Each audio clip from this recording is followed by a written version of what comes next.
Hello. हाँ गाओ तो ब्यास के ना कि बारू दूधो से उजर मोरा करी हऊ का। कौन मर करी भुकुर भुकुर जरे वाला की उजर जरे वाला चुकुर चुकुर जरे वाला ए तो पहले सीला नु लिया। हाँ सीला रली ओकरा बाद मुनी भइली मर करी। हाँ तन गाओ तो तार के ना बाउठ वाला लेलाट गल बड़े गोर देखी के मोर सुहराई कहलार छुए तोर। तो लोर काहे तारा चुआता तने टाइट गाओ खइले नहीं कु खइले बनी का नाम है? प्रीति कुमारी नाराज प्रीति कुमारी राज ना प्रीति राज प्रीति राज। ओ अच्छा तो गाओ तारू लेकिन निमन नहीं लगा फिर से आओ। बाउठ वाला लेलाट गल बड़े गोर देखी के मोर सुहराई कहलार छुए तोर। काहे लालची होता रे तोर चलिए रेडी बीट आइए चालू करें। हाँ गाओ चले फिर से ओके। बाउठ वाला लेलाटा गल बटे गोर देखी के मोर सुहराई कहलार छुए तोर। बहुत बढ़िया। हे बाबा बुझाता बाउठ वाला लेलाटा गल बटे गोर देखी के मोर सुहराई कहलार छुए तोर। तू अपना पापा के लागे पानी हऊ का।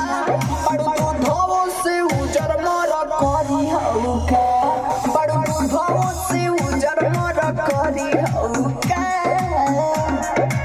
अरे छुएबो तो मर जेबो। सुनो तो मर दीबो। गाना तो बड़ा बढ़िया बा लेकिन लड़की तनी धीरे धीरे गाओ तारी काहे वो लड़की खइले नहीं तू खइले बने का खइलू हो? दाल और सब्जी। बस और चलो अंतरा आइए पहले लड़का को गाना है। हाँ चलो हिरनी के चाले वाला गत बवाल बा। लागी लुटी उटी होते हरा कमल बा।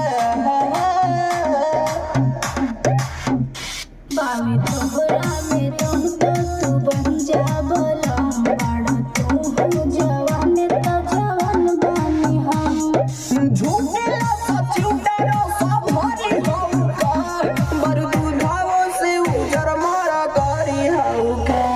बरु दूधाओ से उजर मोरा करी हऊ का। पटाखा में ले चल के उड़ा दो छुरछुरी है का चलिए लास्ट अंतरा आइए रेडी हाँ आइए। सुभमवा की धारा न दिलवा के अंदर हो। छोड़ी न तोहके देहाती जितेंद्र हो। बहुत बढ़िया।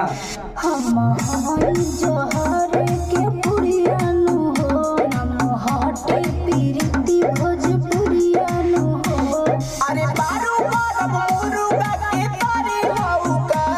बड़ दूधाओ से उजर मारा करी हऊ का।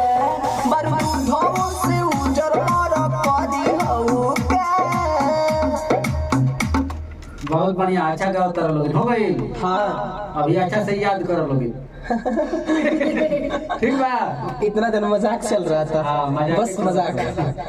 एकरा के अच्छा से होई गाना बड़ा बढ़िया बा सुंदर गाना बा ठीक बा। प्रीति दी प्रीति ना मानो हाँ ठीक बा।